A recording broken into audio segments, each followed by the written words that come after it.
Hello students, कैसे हैं आप सब? I hope you are doing very good. इस वीडियो में हम करेंगे इंडेक्स नंबर। इंडेक्स नंबर बहुत ही इंपॉर्टेंट टॉपिक है, बहुत ही स्कोरिंग टॉपिक है और ये जो है ये बड़ा इंपॉर्टेंट है। इसमें जनरली हम इन्फ्लेशन निकालते हैं, इसको हम इंडेक्स नंबर में जनरली हम प्राइस इंडेक्स निकालते हैं। जनरली ये इसी के लिए यूज़ होता है। अब ये क्या है इसको समझते हैं, ठीक है। कुछ कैलकुलेशन करनी होगी। Let me give me some time, I will bring my mobile for calculation purposes, ठीक है। चलिए स्टार्ट करते हैं। तो अभी इंडेक्स, ऐसे सपोज करो कि किसी प्रोडक्ट का प्राइस 2020 में 50 रुपये था, है ना, और उस प्रोडक्ट का प्राइस करेंट ईयर में हो गया 2024 में लेट्स से 55, ठीक है। तो जनरली हम जब प्राइस कंपेयर करते हैं एक किसी ईयर से कंपेयर करते हैं, है ना। हम किसी भी डेटा को कंपेयर करते हैं एक पर्टिकुलर ईयर से कंपेयर करते हैं। जब हम प्राइस इंडेक्स भी निकालते हैं तो इसमें एक कंसेप्ट होता है बेस ईयर का, एक कंसेप्ट होता है करंट ईयर का। बेस ईयर वो ईयर होता है, इसको P0 से डिनोट करते हैं, जिस साल के प्राइस से हम करंट ईयर के प्राइस को कंपेयर करते हैं। तो सपोज अगर मुझे 2020 का प्राइस कंपेयर करना है, ठीक है, 2020 मेरा बेस ईयर है, मतलब इस ईयर को गवर्नमेंट ने बेस माना है जिस ईयर से हम करंट ईयर के प्राइसेस को कंपेयर करेंगे।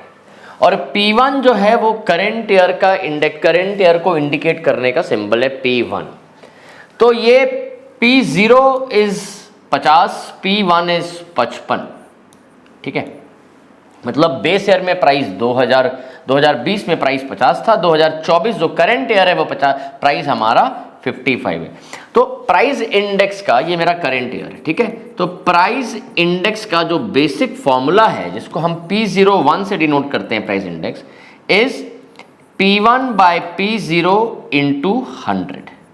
तो जब P1 कितना है 55, P0 कितना है 50 इंटू 100 करेंगे तो इसकी वैल्यू आएगी 110।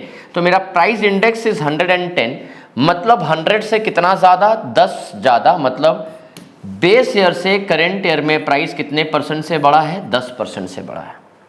देखो 100 रिप्रेजेंट्स द नंबर इटसेल्फ।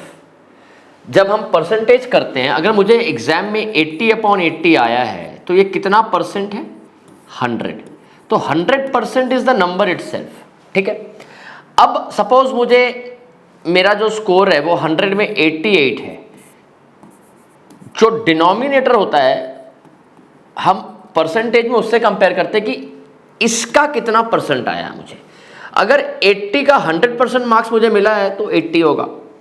अगर 80 में से 88 आया, लेट्स से एक ऐसी सिचुएशन ले रहे हैं, 88/80 इज, तो 88 इस नंबर का कितना परसेंट होगा। अगर 100% होता तो नंबर इटसेल्फ 100% होता तो 80 होता। 100 से कितना ज़्यादा है, 10% और ज़्यादा है, तो इसकी वैल्यू 110 आएगी। जब 88/80 इंटू 100 करेंगे तो 110 आएगा।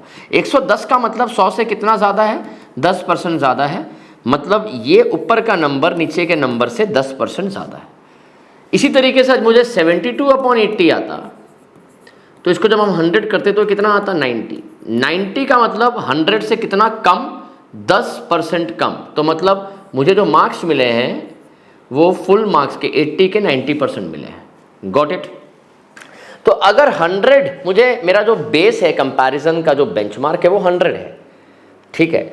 अगर 100 ही है तो अगर मान लो बेस ईयर में प्राइस 80 था, करेंट ईयर में भी प्राइस 80 है, तो मेरा इंडेक्स नंबर क्या होगा, P1 बाय P0 इंटू 100। तो P1 भी 80 है, P0 भी 80 है, इंटू 100, इसका आंसर कितना आया, 100। मतलब कुछ भी इंक्रीमेंट नहीं हुआ। 100 इज दी 100 मीन्स कांस्टेंट, जो पहले था अभी भी उतना ही। 100 से जितना ज़्यादा होगा मतलब प्राइस उतना से बढ़ा है, 100 से जितना कम हो मतलब प्राइस उतने से घटा है, ठीक है। चलिए, तो एक बेसिक फॉर्मूला बस आप याद रखिएगा, P1 बाय P0 इंटू 100। चलिए अब हम लोग एक एक सम करते हैं। देखो इंडेक्स नंबर में भी एक होता है अनवेटेड और एक होता है वेटेड। इस वीडियो में हम अनवेटेड इंडेक्स नंबर करेंगे, अगली वीडियो में हम वेटेड इंडेक्स नंबर करेंगे। अनवेटेड इंडेक्स नंबर का मतलब क्या है कि अब देखो यहाँ पे एक डेटा दिया है कि हमारा base year price that is P0 is given as 2012 और P1 current year is let's say 2020, ठीक है। अब 2020 में मुझे 2012 के प्राइसेस कंपेयर करने। वीट का प्राइस 20 था, अभी कितना हो गया 25। राइस का प्राइस क्या था 30, अब कितना हो गया 40। बेस ईयर में 60 था, अभी 80 हो गया। ब्रेड का बेस ईयर में प्राइस 30 था, 40 हो गया। तो अब हम क्या करेंगे, समेशन P1 करेंगे और समेशन P0 करेंगे, चारों को ऐड कर देंगे। तो ये कितना आएगा प्राइस, अगर हम पूरा ये बास्केट वीट, राइस, पल्सेस और ब्रेड खरीदते तो इसका प्राइस कितना में आता, लेट्स सी, है ना। इसको कैलकुलेट करते हैं कैलकुलेटर में। So current base year price is 20 plus 30 plus 60 plus 30, 140। और करंट ईयर 2020 में अगर सेम बास्केट खरीदे, देखो एक मिनिमम यूनिट है, लेट्स से वीट 1 केजी का राइस था इतना, राइस 1 केजी का राइस था 30, पल्सेस 1 केजी पल्सेस का प्राइस था 60 और एक पैकेट ब्रेड का दाम था 30। ये मिनिमम यूनिट है। अगर ये बास्केट हम खरीदते 2012 में तो टोटल प्राइस मुझे पे करना पड़ता 140, ठीक है। और सेम बास्केट अगर हम 2020 में खरीदते तो होता 25 प्लस 40 प्लस 80 प्लस 40, 185। तो सेम चीज़ अगर मैं 2020 में खरीदता तो 185 रुपये खर्च होता, तो मेरा प्राइस इंडेक्स कितना हो जाता, P01 याद रखिएगा, इस summation P1 by summation P0 into 100। हमने समेशन किया, हमने सबको ऐड कर दिया। अब ये कितना आया 185 by 140 into 100। So 185 by 140, so 185 divide by 140 is into 100, तो 132.14, मतलब 100 से 32.14% ज़्यादा है। मतलब बेस ईयर से करेंट ईयर से, अगर हम बेस ईयर से करेंट ईयर में कंपेयर करें, सेम बास्केट का प्राइस 32.14% बढ़ गया है। तो मेरा प्राइस इंडेक्स एक्चुअली 132.14 लिखेंगे। ये नीचे हम लिखेंगे the prices as compare to the base year till the current year has risen by 32.14%, ठीक है। अब इसको अनवेटेड इसलिए बोला गया है कि सबको इक्वल वेट दिया है। हम ये अज्यूम कर रहे हैं कि हम वीट भी उतना ही खरीदते हैं, राइस भी, मतलब हमने सबको बराबर का इंपॉर्टेंस दिया है। लेकिन रियल लाइफ में सबको बराबर का इंपॉर्टेंस नहीं दिया, हर एक का प्रेफरेंस अलग होता है, राइट। अगर मैं आज समझूं, अगर मैं राइस ज़्यादा खाता है ना तो वीट में कम लेता, तो मैं राइस को ज़्यादा वेट देता, वीट को कम वेट देता, या वीट में शायद खरीदता ही नहीं। लेकिन इस पर्टिकुलर मेथड में अभी जो हम कर रहे हैं कंसेप्ट में, हमने ये अज्यूम किया है कि हर एक कमोडिटी को इक्वल वेट, इक्वल इंपॉर्टेंस दिया जाएगा। लेकिन इसलिए अनवेटेड इंडेक्स नंबर, इसमें हमने वेटेज नहीं निकाला। रियल लाइफ में अलग होता है, हम वेटेज निकालते हैं, हर एक का इंपॉर्टेंस अलग होता है, तो हर एक को हम अलग क्वांटिटी में खरीदते हैं तो उसको अलग इंपॉर्टेंस, अलग वेट दिया जाता है, ठीक है। चलिए अब हम आते हैं, अगर हम बात करें, ये सिंपल एग्रीगेट मेथड हो गया। दूसरा मेथड जो है वो simple average of price relative method है, ठीक है। अब इसमें क्या है, इसमें भी हमें डेटा दिया है। इसमें डेटा कैसे दिया है, डेटा हमें कुछ ऐसा दिया है, ए कमोडिटी का प्राइस 2013, इसमें बेस ईयर है तो P0, P1 इज 2018, ठीक है। अब 2018 में 2013 का प्राइस कंपेयर कर रहे हैं। कमोडिटी दिया है ABCD, ए का प्राइस 10 था, अब प्राइस हो गया है 13, 20 था ये 17 हो गया है, 30 था ये 60 हो गया है, 40 था ये 70 हो गया, ठीक है। तो अब हम प्राइस रिलेटिव निकालेंगे। हम प्राइस रिलेटिव कैसे निकालते हैं, ये अलग मेथड है। ये मेथड कौन सा है, simple average of price relative method. इसके पहले वाला मेथड कौन सा था, सिंपल एग्रीगेट मेथड, याद रखिएगा। और ये हम अनवेटेड है, ये भी अनवेटेड इंडेक्स है। तो इसमें हम क्या करेंगे, पहले प्राइस रिलेटिव निकालेंगे। कैसे निकालेंगे, प्राइस रिलेटिव का फॉर्मूला है P1 बाय P0 इंटू 100। तो हम पहले हम करेंगे 13 बाय 10 इंटू 100, दिस बिकम्स 130। फिर 17, तो P1 13 इंडिविजुअली निकालेंगे, ए का प्राइस रिलेटिव निकाला, बी का निकालेंगे, 17 बाय 20 इंटू 100, ये हो जाएगा 85, ठीक है। 60 by 30 into 100, this would be 200, and 70 by 40 into 100 probably 170 होगा, 175 होगा। इसको एक बार चेक कर लेते हैं, ठीक है।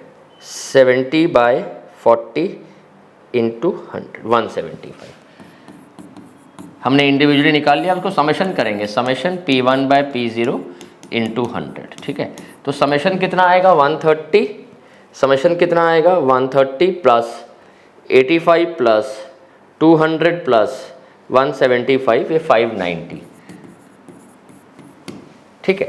तो अब इस मेथड में फॉर्मूला क्या है, price index is equal to summation P1 by P0 into 100 divided by n। हम एवरेज निकाल रहे हैं इसमें, सिंपल है कि टोटल कितना प्राइस बढ़ा और डिवाइडेड बाय कितने कमोडिटी थे उसको कर दिया, तो एवरेज प्राइस इंक्रीज निकल गया। तो क्या करेंगे, ये हो जाएगा 590 डिवाइडेड बाय 4, कितने थे ABCD 4, तो 590 बाय 4 कितना हो गया, 590 डिवाइडेड बाय 4 इज 147.5, मतलब 100 से 47.5 ज़्यादा।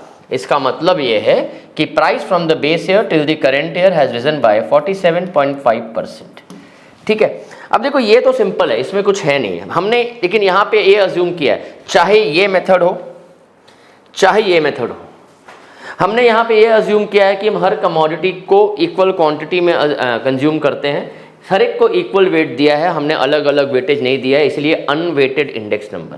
दो मेथड है, ये simple average of price relative method and simple aggregate method. आपको अगर आता है तो this is how you solve. याद रखिए अगर 100 से कम भी हो सकता है ये, अगर ये 100 से मान लो अगर किसी का वैल्यू लेट्स से 97 आया, इसका मतलब 100 से 3 कम है, 100 से कम मतलब प्राइस गिरा है, 100 से ज़्यादा मतलब प्राइसेस बढ़े हैं। तो I hope this is clear to you all. अगले वीडियो में हम करेंगे वेटेड इंडेक्स नंबर। अगर आपको ये वीडियो पसंद आई है तो please forward this to your friend, and अगर आपको ये PDF चाहिए जो मैं बना रहा हूँ तो मुझे इस नंबर पे व्हाट्सएप करना, आपको ये 5670 ये PDF आपको मैं दे दूंगा। All right, thank you so much and please forward the video if you like it. Thank you.